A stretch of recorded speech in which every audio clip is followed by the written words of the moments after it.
Irmãos, bom dia, a paz do Senhor, sejam bem-vindos a esse domingo de Páscoa, 4 de abril. Nós queremos dar as boas-vindas a você a esse domingo e queremos estudar com você a palavra do nosso Deus e queria compartilhar desde já o Salmo 131, o verso de número 2, que diz assim: pelo contrário, fiz calar e sossegar a minha alma, como a criança desmamada se aquieta nos braços da sua mãe, como essa criança é a minha alma para contigo.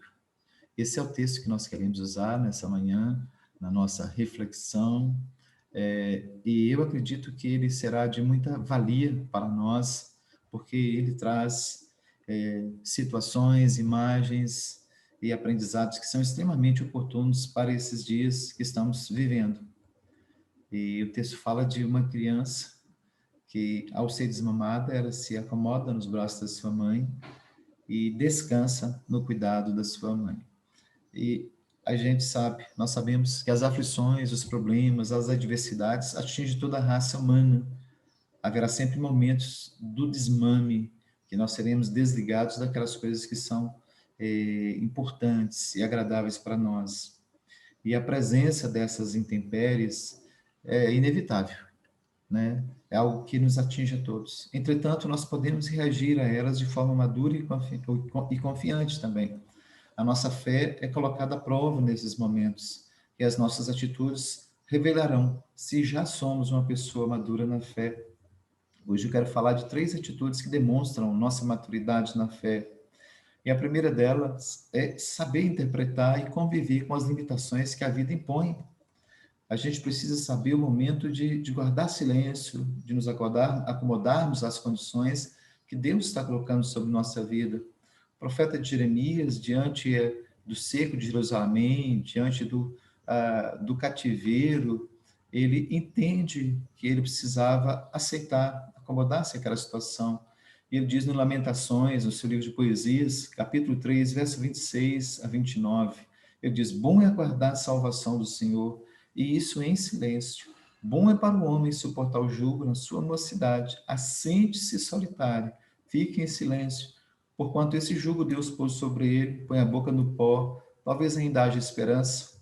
Então, o conselho de Jeremias é que você precisa saber lidar, saber conviver, saber aceitar. A pessoa madura, ela sabe quando uma situação deve ser aceita, deve ser respeitada, mas a imatura, ela se rebela, briga e se levanta contra aquela situação, quando é, na verdade, o momento de aceitar e respeitar. Em Mateus capítulo 26, versos 52 a 54, a gente vê o apóstolo Pedro tentando mudar uma situação que não podia ser mudada. Quando Jesus é preso para ser crucificado, ele lança a mão da espada e quer matar, e quer reagir, ele quer reverter aquela situação, e Jesus fala com ele: ó, embainha a tua espada, pois quem lança a mão da espada, a espada perece. E Jesus faz a pergunta necessária. Jesus diz assim: acaso eu não posso rogar a meu Pai? E ele me mandaria, nesse momento, mais de 12 legiões de anjos? E Jesus pergunta: como que vai se cumprir as escrituras, segundo as quais assim deve suceder?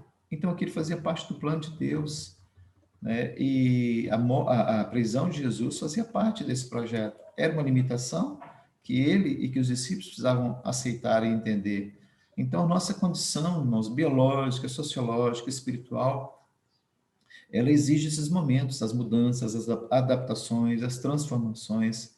E para isso acontecer, nós somos submetidos a esses intemperismos, a essas fragilizações. A criança, para crescer, ela precisa primeiro ser desmamada, a fazer uma mudança na sua dieta, na sua alimentação. Né? Por isso que o salmista Davi diz: como a criança desmamada se aquieta nos braços da sua mãe, assim é minha alma para contigo. Então, esse é o primeiro sinal de maturidade, a primeira atitude de uma pessoa madura, é ele aceitar, ele interpretar, ele conviver com aquela limitação que a vida está te impondo. O segundo comportamento é ele descansar nisso, descansar e procurar ser feliz nos momentos de adversidades, procurar se alegrar.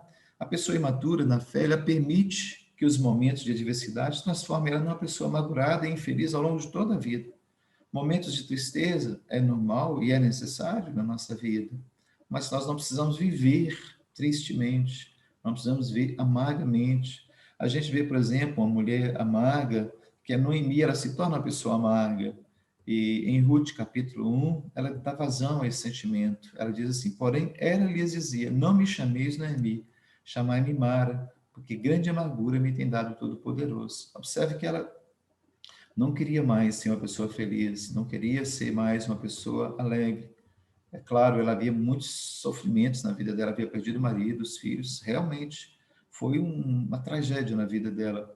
Mas havia um novo momento agora, ela tinha chegado em Belém, já havia aquela fome, aquela pobreza de Belém já havia passado, era um momento de restauração, e o próprio Deus restaura, e Deus, na sua bondade, transforma o coração daquela mulher e ela volta a se alegrar. Então, é preciso descansar nesses momentos, é preciso ser feliz nos momentos de adversidades. Nas adversidades, nós temos a possibilidade de nos refugiarmos em Deus, até que essa tempestade passe. O Salmo 91 diz que a gente deve, aquele que habita no esconderijo do Altíssimo, deve descansar à sombra do Onipotente.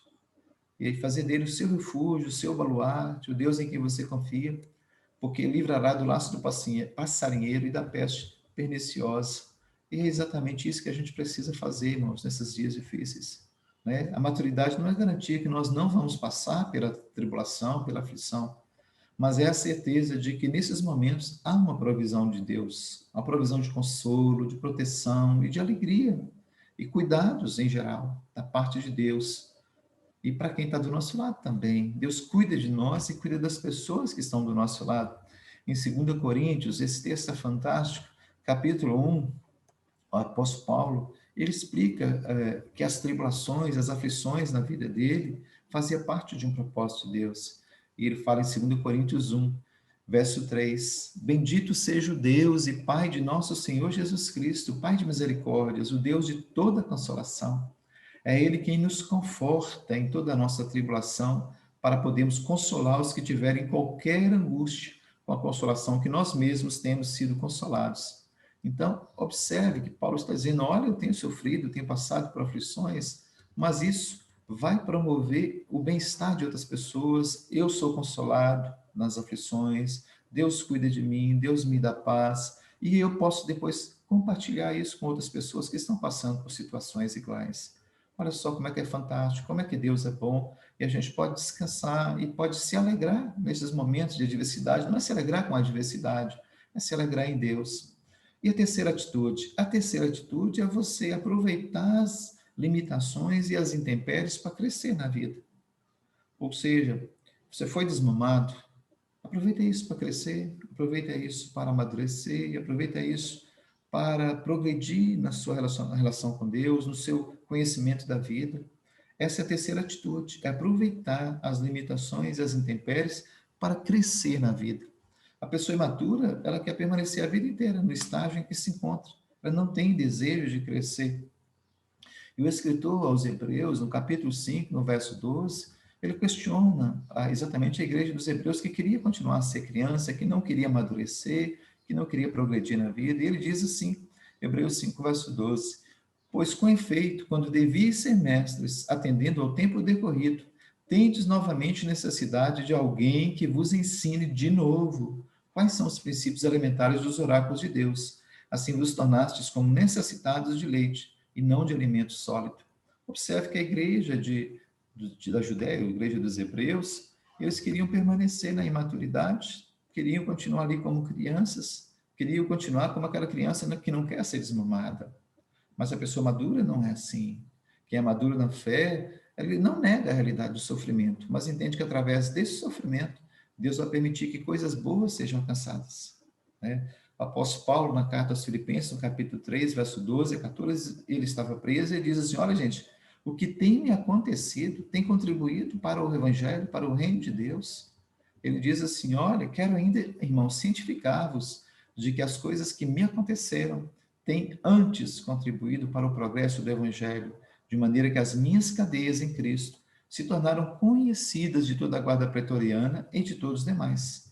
E a maioria dos irmãos, estimulados no Senhor por minhas algemas, ousam falar com mais desassombro na palavra de Deus. Ele está dizendo, gente, a aflição que me veio, a limitação, a prisão, isso está sendo usado por Deus para fazer a igreja crescer. Eu mesmo estou alegre porque eu estou tendo a oportunidade de partilhar o evangelho com pessoas que eu não conhecia, pessoas que, se não fosse essa circunstância, não estariam aqui perto de mim, que são os soldados, a guarda pretoriana. Então, Paulo se alegra nisso. Ele entende que é um crescimento para ele, é um crescimento para a igreja. E a gente pode usar, irmãos, as adversidades, as limitações, para nos transformar em pessoas mais maduras, mais conscientes e úteis a Deus e à sociedade. Eu vejo hoje as pessoas reagindo tão mal, a nossa sociedade em geral, mas particularmente a igreja, de reagir mal a esse momento, de agir com rebeldia, com obstinação, com briga, com ofensas, com teorias conspiratórias, sem se conscientizar de que esse é um processo que, acima das questões da natureza, existe uma permissão de Deus. Então, a gente tem que ter muito cuidado para a gente não tentar a Deus quando é uma situação que a gente precisa amadurecer, conscientizar e ser útil a Deus e à sociedade. É hora de sermos úteis a Deus e à sociedade. Romanos capítulo 5, verso 3 e 4, nós encontramos esse texto fantástico de Paulo. Ele diz assim: e não somente isto, mas também nos gloriamos nas próprias tribulações, sabendo que a tribulação produz perseverança, e a perseverança, experiência, e a experiência, esperança. Então, a tribulação, ela nos faz perseverantes, nos dá uma envergadura, uma coragem, e essa perseverança acaba produzindo uma experiência maior na nossa vida, e, por fim, alimenta a nossa esperança. Então, é o momento de crescermos. O desmame, no primeiro momento, parece ser motivo de choro, de tristeza, mas depois ele faz a criança amadurecer, a criança vai ter uma alimentação mais sólida, ela vai desenvolver, ela precisa de outros alimentos, ela não pode viver de leite a vida toda, senão ela vai ser uma criança raquítica. Então, as limitações, as intempéries, os sofrimentos, nos faz mais maduros, nos faz crescer, nos faz amadurecer e nos torna mais úteis a Deus e à sociedade. Então, que você e eu, nós aproveitemos esse momento, não para ficar questionando a Deus, não para ficar inventando teorias que não fazem o menor sentido, que nós entendamos que Deus é soberano e que Ele tem o controle da história. E aí a gente deve usar essa experiência toda que nós estamos recebendo para tornar a vida melhor e para abençoar muitas vidas e muitas famílias. Tá certo? Que Deus te abençoe e que essa palavra seja guardada em seu coração. E assim nós terminamos a nossa escola bíblica dominical nesse domingo. Que Deus te abençoe e que você tenha um dia na presença do Senhor.